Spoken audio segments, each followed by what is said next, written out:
That match has finished. Newcastle United 4, West Ham United 3. That was incident-packed. West Ham were 3-1 up. There's so much going on in that game. All I can really do in this video, I think, is probably give you the incidents, and there are plenty of them. I think we'll have to leave opinion, blame for another day, quite possibly. But look, West Ham were down. We'd conceded a penalty within the first 2 minutes of that game. And it was actually something that was going to go on to happen later on, very much later on in the game. And it was absolutely Vladimir Coufal's fault.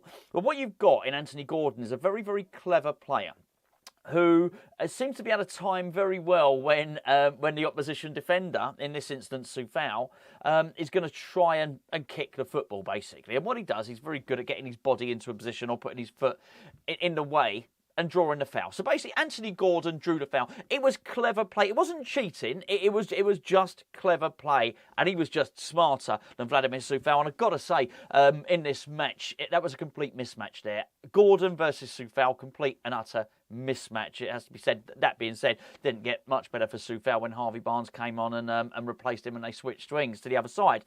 But it was a penalty, very, very early penalty. Alexander Isak stepped up.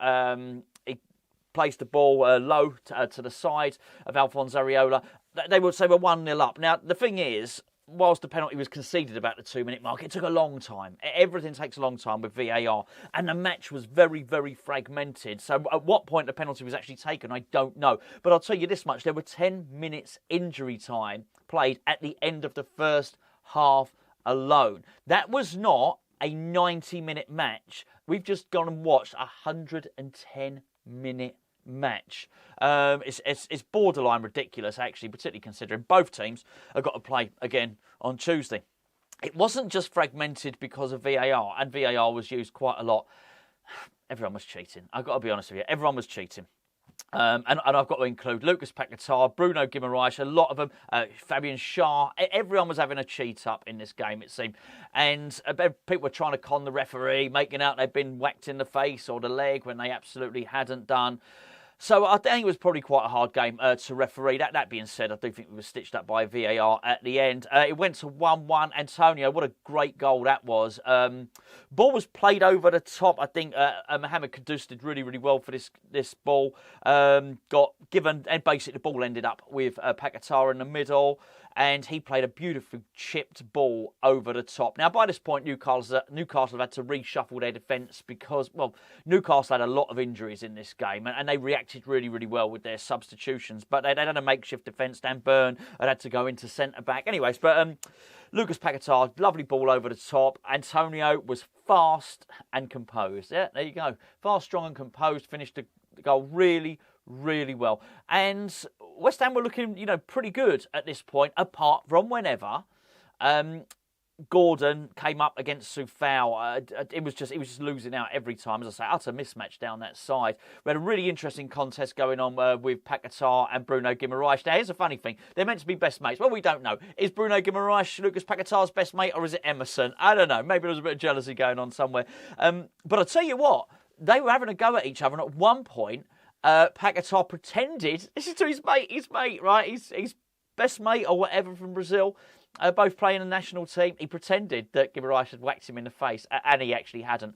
But don't worry, there was going to be a time when Newcastle player was going to be pretending to be whacked in the face, and he actually hadn't. But this was going on all the time.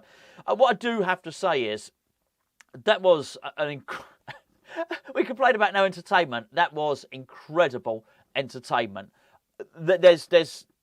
And a lot went really right for West Ham in that game, but I got to apportion some blame here as well, and I'll get to that later on. But it was an entertaining game, and we certainly were very, very good on the counter-attack. There's no doubt about that. Towards the end of the half, Bruno Guimaraes himself, he hit the bar. Good shot, really, really good shot. A great solo run from Mohamed Kudus. And just shortly afterwards, and this solo run was really good. He bobbed and weaved all his way through.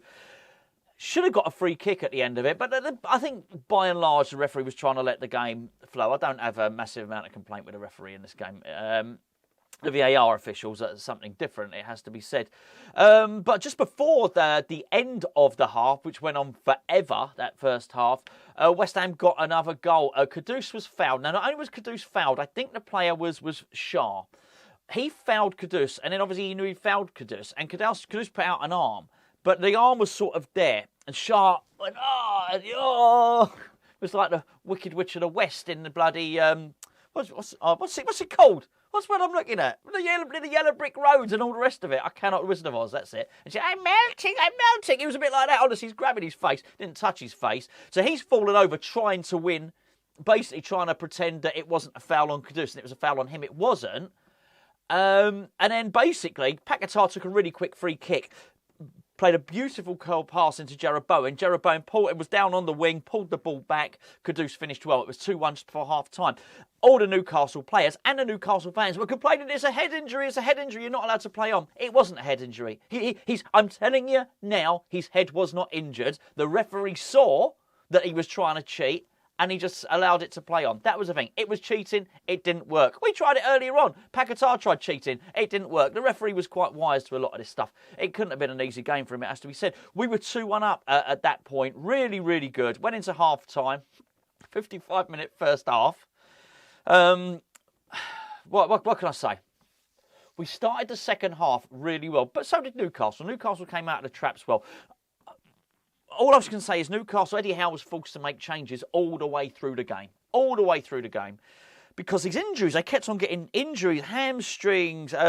Ironically, no injury to Shah's face, but Lascelles got an injury. Honestly, loads of people were getting injuries all the time. I think Almiron brought Almiron on, and Almiron got brought on, got injured, had to come off all the time, right? So he's brought on this Elliot Anderson, who don't look a bad player at all. By the way, he's brought on Harvey Barnes. We'll get to him later. He's bringing on players left, right and centre. He had to reshuffle the back four. I mean, let's be perfectly honest here. Eddie Howe did very, very well today. But anyway, West Ham were 3-1 up quite early in the second half. Jarrod Bowen, great break. Souček, Newcastle were attacking. Souček won a really good header. And then basically went to Kudus. Kudus sprinted down the left wing and played a really lovely curled ball to Jarrod Bowen. And Bowen, again, was clinical. It's his 15th Premier League goal this season. Dispatched it really well. Pretty sure with his right foot low onto the left. Low into the left side of the goal. Really, really good. And then West Ham were in a period of control. And when I say control, West Ham were passing it around, and it was that controlled that obviously Newcastle were 3-1 down at this point. St James's Park is quiet. We're passing it around, and you're getting olays. I don't know what it was. There was a point where it went to Bowen, and it ended up being a goal kick. But he was able to get a shot at goal. It was this... Had we scored that, it would have been like one of those old Barcelona goals, like with the 20, 30 passes. That's how much control we were in at that point. What can I say? That was 3-1.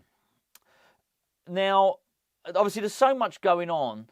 West Ham had a real potency on the counter-attack, and that potency was obviously Jarrod Bowen had scored. Jarrod Bowen was probably the quietest of the front three for a point, even though he'd got a goal and assist.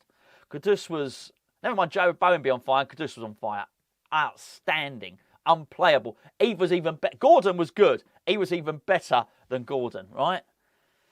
Paquetá's pulling the strings. Antonio had already scored a goal, and he's really... Antonio's causing a lot of bother to a makeshift defence, right? David Moyes, feeling the game is comfortable at this point, takes off Mikel Antonio and substitutes him with Calvin Phillips.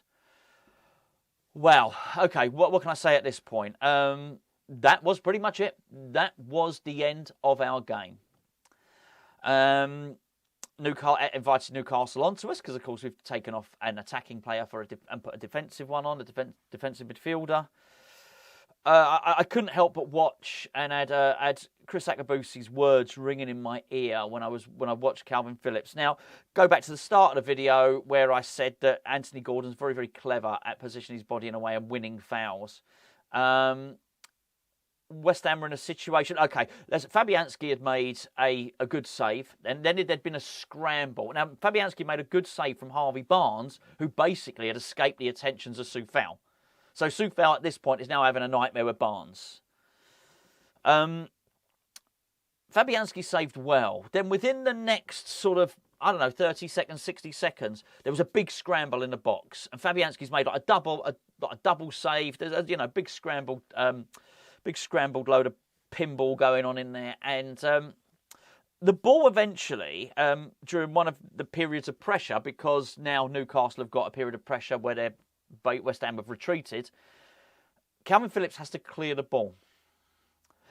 He basically pulls his leg back and he goes to try and kick the ball. And at that point, Anthony Gordon manages to put his foot in front of Phillips' leg as he's about to kick the ball, and Phillips kicks Gordon's leg. I actually thought it was a little bit harsh, but I could also see why it was given. Phillips was just so slow to pull his leg back and kick the ball that it allowed Gordon not just the time to put his leg in front of Phillips, but to think about it and do it. It was very slow. It was very ponderous from Phillips. And the point of the matter is, we'd all already seen seen Gordon do this earlier on in the game and win a penalty against Soufal by doing pretty much the same thing, getting himself in between the kicker and the ball. This was even more, I thought, pronounced than that. I thought I was sort of hoping when VAR happened then that they would see it for what it was. Just, hold on, he's trying to cheat us. Gordon's trying to cheat us. But I don't have an encyclopedic knowledge of all the rules of the game. I wouldn't be surprised if someone turned around to me and said, well, actually, technically, it was a penalty. It may well have been. But Phillips was just too slow. Far too slow to deal with it. And we were already armed with the information, weren't we? We were already armed with the information that Anthony Gordon was prepared to do that, and that was how he was going to play the game. And as I say, wasn't the only one performing the dark arts in the game. We were doing reasonably well at it ourselves. Actually, there was one point, funny enough, where I can't remember who it was, where Kudus actually had got fouled, but then he sort of tried to lashed out at someone. He was lucky he didn't get done. Actually, he lashed out with someone with his arm. Anyway, what can I say? It was a penalty. VAR, lots more time. That was still 3-2 to West Ham at that point. Oh my goodness! Oh, I can't believe this. I cannot believe it. It's like I'm replaying it in my mind in real time. 3-2 at that point. Isak penalty. Fabianski couldn't do anything about it. It was 3-3 pretty shortly afterwards. Isak again, sort of uncontested, unmarked in midfield. Really played it was a nice ball through, but he had all the time in the world to play it. Someone should have closed him down in midfield. Honestly, I've spent so much time trying to ponder what's going on and write me bloody notes. Anyway, quite possibly Mavropanos was a little bit higher up on the pitch and out of position, but I don't overly want to dig him out because I thought he was magnificent. Throughout the game, he was our best defender. He was epic. And look, I mean, I've already talked about West Ham going on to lose the game. West Ham had some epic performances in this, but we're going to have to leave all that stuff, individual stuff, for another day. We'd certainly be doing it in our Patreon player ratings. But obviously we'll cover a lot more individual stuff in tomorrow's video, certainly. It's actually quite deflating, actually. As exciting as the game was, it's actually quite deflating to come away and to get a loss like that. Sorry, I should have said Barnes scored from Isak's pass. Through the legs of Fabianski. Could he have done better? Midfield could have done better. Central defence could have done better. By this point, Barnes has outpaced Zuma, and I think the goalkeeper possibly could have done better because it went through his legs. That was 3-3. We all knew as West Ham fans it weren't staying at 3-3. There's only one team winning because the moment we took Antonio off, we surrendered all momentum. And I'm conscious I'm already like 14 minutes into this video. And I don't want to do a whole thing about Moyes now. I will get to him and I'll speak about him in another video. But we'd surrender momentum. We basically tried to close the shop for a 3-1 win. We were not capable of defending and we can't do it. I mean, I just don't know why we don't learn, how he doesn't learn. It's bloody annoying. Anyway, it ended up 4-3. Great strike from Harvey Barnes. Really great strike. But he rolled Calvin Phillips far too easily. Just basically rolled him and turned him. Basically, he turned quicker than Calvin Phillips could turn. And as I say, if you don't know what I'm talking about, Chris Akabusi, sorry. Chris Akabusi jumped on a video with myself and Gio earlier on, this week. Earlier this week, midweek. And he was saying that, look, go and watch the video. It's on Hammer's chat, but basically Akabusi was saying that he felt you know, he didn't say Phillips was finished, but he felt that, you know, that top level, he'd basically already, you know, he'd already peaked. And I found myself looking at somebody who was not just unfit, but unsharp. Not Akabusi, yeah. Clearly he's fit and sharp, but I'm talking about Calvin Phillips. Just slow and ponderous in everything he did. It's just not up to the speed of Premier League level. But look, I'm picking him out here. I mean, there's a number of them that you could pick out. But make no mistake about it. Look, we lost 4-3. We had some excellent performers in that game. The front four were superb. I just wish they'd have stayed as a front four. I guess I understand the reasoning for the substitutions. Look, if you had joined myself and Gio for the build-up to the game, as something I said in the game, I think we can get into a position where we're winning the game. The thing that worries me is once the substitutions start happening, is David Moyes going to be able to match the changes that Eddie Howe is going to do? And I'm sorry to say, that's sort of how it played out. And the ridiculous thing is, Eddie Howe, I thought, was forced into a lot of those changes. Newcastle's got a reputation. Eddie Howe's got a reputation for not doing many subs either. But he was able to change the nature of the game. It was just sharper.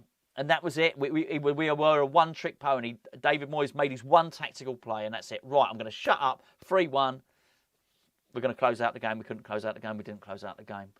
There's so much more to say about that game, but I mean, hopefully I've sort of managed to wrap up most of the incidents in that game. I probably missed an awful lot. There's an element that we were unlucky with VAR, but there's also an element that we were our own worst enemy, it has to be said, by trying to shut up shop. You know, it's absolutely ridiculous. Anyway, I'm pretty gutted by that, and I would pretty much say if we want to have hopes of European football, we're going to have to beat. We have to beat Tottenham, or we have to draw against Tottenham and beat Wolves, and then go on a really good run. But that's hurt us today. And the most annoying, and I mean in terms of European football for next season, that has hurt us, and that's given the impetus to Newcastle. And I just think, okay, that's not great. It wouldn't be great if we were in a losing position anyway, but to go from a winning position, being 3-1 up, where we had control to such an extent we passed the ball away and getting ole, ole, ole, and everyone's doing that, to then lose 4-3, I think it's pretty shocking, actually. But we'll deal with that. Conversation for another day. Probably not another day. Tomorrow, actually. So, yeah, if you liked the video, you probably hated the video because it's a load of old miserable stuff. But please do stick a thumbs up on the video. It really helps. If you want to do us a massive favour, then you share this video on your social media. That always does the channel a massive favour. Subscribe. Hit the bell. Don't smash the bell. People say that. Smash the like button. Don't smash it. You'll break your phone. Right, I'm gonna try and draw a line under this and try and enjoy the rest of the day. But that's the thing with the early kickoff. You know, we always say West Ham have a capacity to ruin your weekend. There's a lot of weekend left to go.